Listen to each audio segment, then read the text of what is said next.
done now. Broadcasting live from Houston, Texas, and around the world. TV host, best-selling author, and radio personality Brad Gilmore brings you a collection of conversations with stars from movies. Mark Wahlberg. Hey, how are you? The legendary Mr. Christopher Lloyd. Christopher, how we doing? I'm doing good. Great introduction. Television. Jimmy Fallon joins us this morning. Jimmy, how you doing, my friend? Good morning. Thank you so much, Brad, for having me. I appreciate this, bud. Kelly Ripa. Brad, thank you for having me. Comedy. Jay Leno joins us. Jay, how you doing? Hey, Brad, what's going on? Gabriel Fluffy Iglesias. Good morning. Music. Lola Monroe. Thank you. Thank you for having me. The legendary frontman of AC/DC, Brian Johnson, joins us right now. Brian, how you doing? Good morning, Brad. What looking at you, give me funny, lad. Grammy Award winner Maya joins us. How are you? And more. This is The Collection. Now your host, The Boat, Brad Gilmore. And we've been talking about it all morning long. Somebody that I'm very excited to have the privilege to speak with. A one-of-a-kind musical artist, Grammy Award winner. Talking about the brand new album, The Reset, Macy Gray and the California Jet Club. Macy Gray joins us this morning. Macy, how are we doing? Are we excited? The album is out. People are hearing it. How are you feeling about the feedback? Oh, everybody loves it. It's a great album. I listened to it last night, and it's actually a proper album. So, yeah, everybody's saying that they love it. So, and we dropped it on Valentine's Day, so it's new.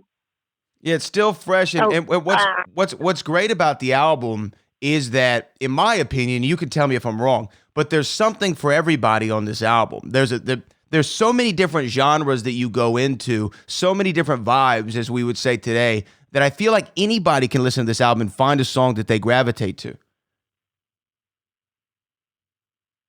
Yeah.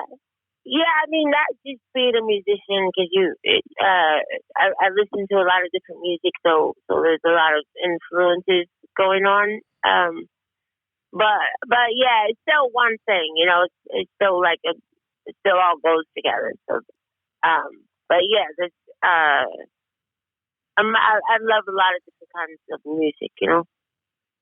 Yeah, and that comes through, right? I mean, we're all influenced by so many different artists, you know, no matter if we're doing music or if you're a television host, if you're a radio guy, whatever it is, you're influenced by so many people, but it's your own unique brand. And you're right, the album is so cohesive. You know what? I wasn't planning on asking this, but let me ask you, because you just kind of brought that up, how the album all goes together. How hard is it to put the track list together? You record the songs. How hard is it for you to figure out what sequence they should go in?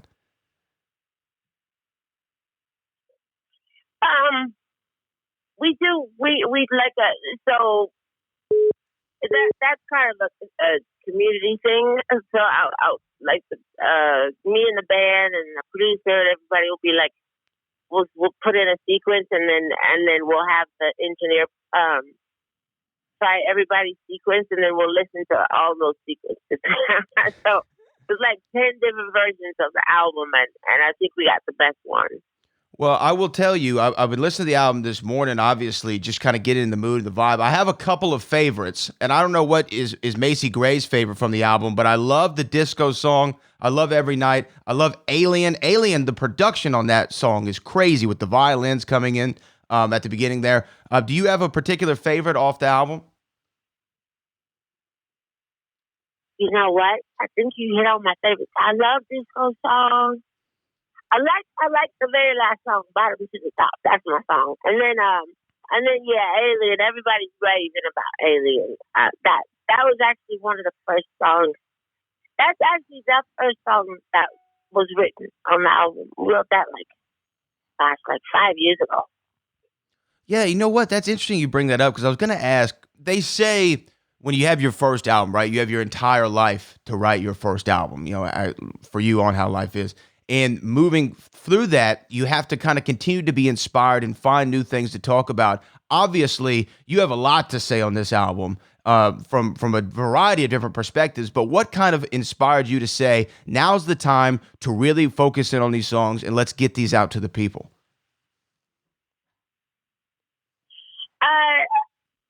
we did the album during the shutdown, during the whole COVID fiasco, Mm-hmm. and so a lot of lyrically, it's a lot of it coming from what we were all going through during that time. You know, like the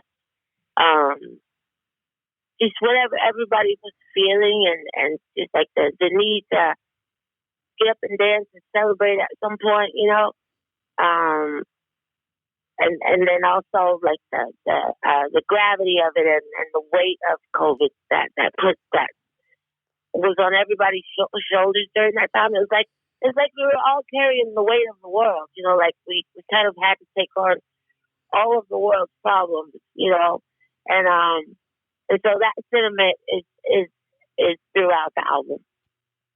Now, when you're making an album like this and you're putting together, you know, this body of work that you're going to release to the people, and you're trying to figure out, you know, what you're going to say, how the songs are going to come together, do you have a particular process? Like I've heard artists before say, you know, I had an idea for just a song title, and then we made something around the title, or I heard a riff on the guitar, or I heard a certain, you know, break beat that really inspired me, and then we started going. Is there one particular way that you find a song comes to you, or is it really an amalgamation of all those things? You don't know how one song is going to hit you.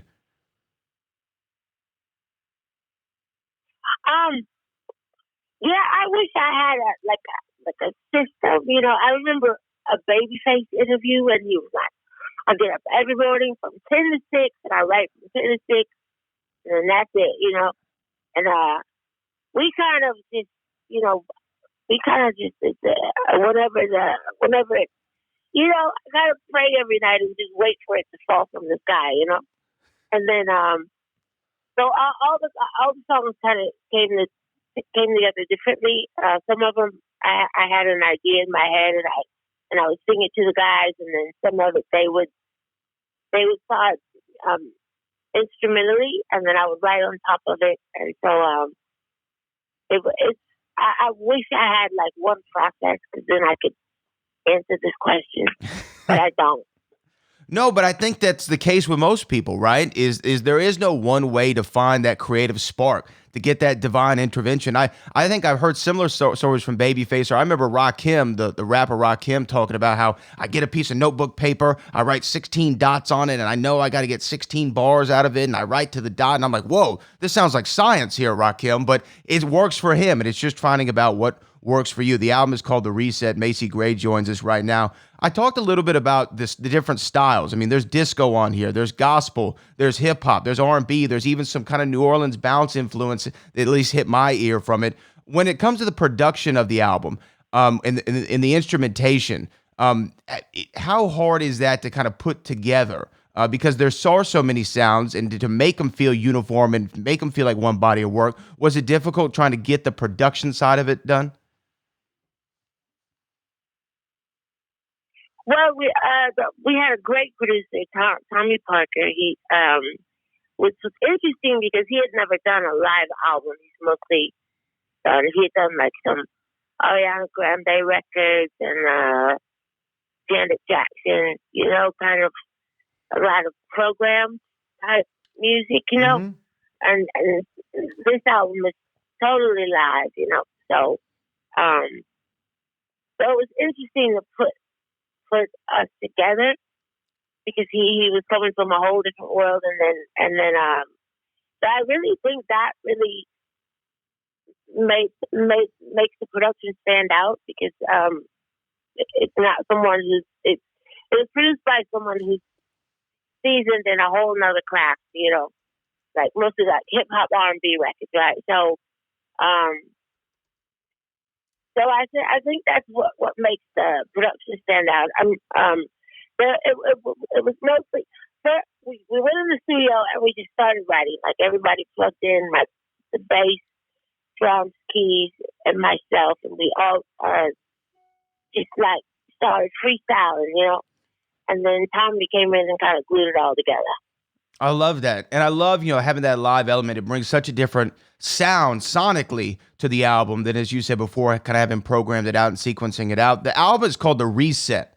I'm sure you've gotten this question already, but But what is the reset? Why is it called the reset?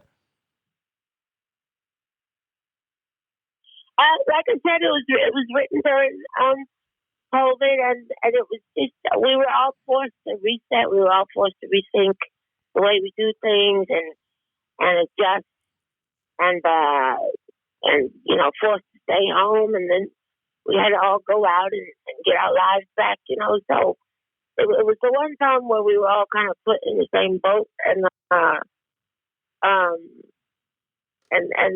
then we were all forced to start over, but just kind of reinvent the way we do things, and so I think the album is a great stamp on where we're all at Now, and where everybody's going, No, I totally, Mhm. I totally hear you. Now, when you say, rethink, it was a word you just used, reset, rethink how we do things. One of the things about this album, and they say there's the old adage, like, don't judge a book by its cover. But sometimes it's impossible to do, right? Because a book's cover will attract you to it. In the same way, I remember there used to be a record store called Sound Warehouse, and I would just walk up and down the aisles, and whatever album cover stuck out to me, I would pick up the album, start looking at it, and figure out if it was something I wanted to spend my money on, right?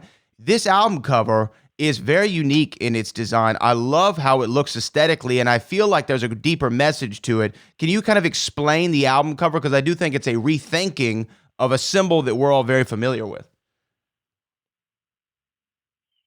Yeah, so the album cover is like our own version of the American flag. So it's the American flag, but the stars, instead of being all white, they're the color of the melanin scale, which is the scale of everybody's skin color. Like everybody's skin color is on that is in the stars on the flag. So there actually is it's like God had a color scale. So we're all kind of a different shades of each other, and so those are the colors of the stars on the flag on the reset, which is the cover of the album.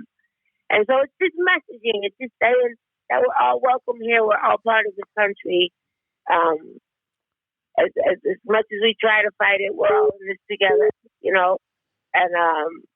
and that's the album cover, and that's the message of the album. It is the message of the album. Macy Gray joins us this morning. The Reset, Macy Gray and the California Jet Club. The album is out now. Go stream it wherever you stream your albums. Get it, support the album. And you know what, Macy, I'd be remiss to say if I didn't tell you, our title sponsor, Jim Walker, is the biggest Macy Gray fan in the world. So he's going to enjoy listening to this interview. And thanks for taking the time this morning. Congrats on the album and all your success and giving the people great music for so many years. Thank you so much. Appreciate it. Have a great one.